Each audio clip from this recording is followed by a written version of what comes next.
benefit show naman para sa ating mga kapamilya sa tahanang walang hagdan ang naging sentro ng anniversary ng isang media production outfit.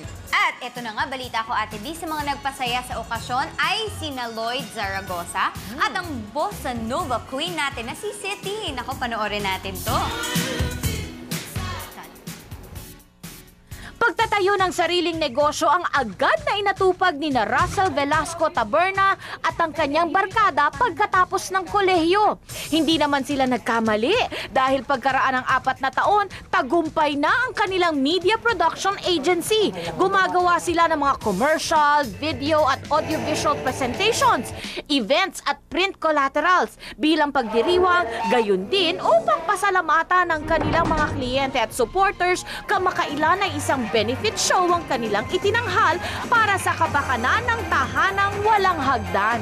Kasi yung company namin, talagang ang take talaga namin is positivity, and this tahanang walang hagdan, they're very positive dahil they live like normal people. Gusto namin i-share yun sa lahat ng mga tao na sumuporta sa amin, yung mga naging mga clients namin, and in the future, mga magigipang mga kliyente po namin. Bilang pagpapasalamat naman at para patunayan na kung ano ang kayang gawin ng mga normal na tao ay kaya rin nila, naghandog ng sayaw ang mga taga-tahanang walang hagdan.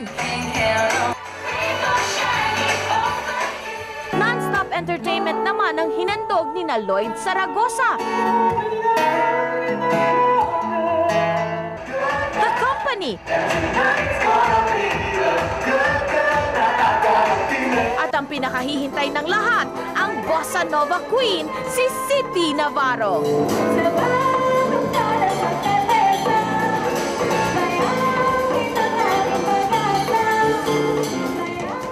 Yun naman, napapasayo kay City. At syempre, happy anniversary!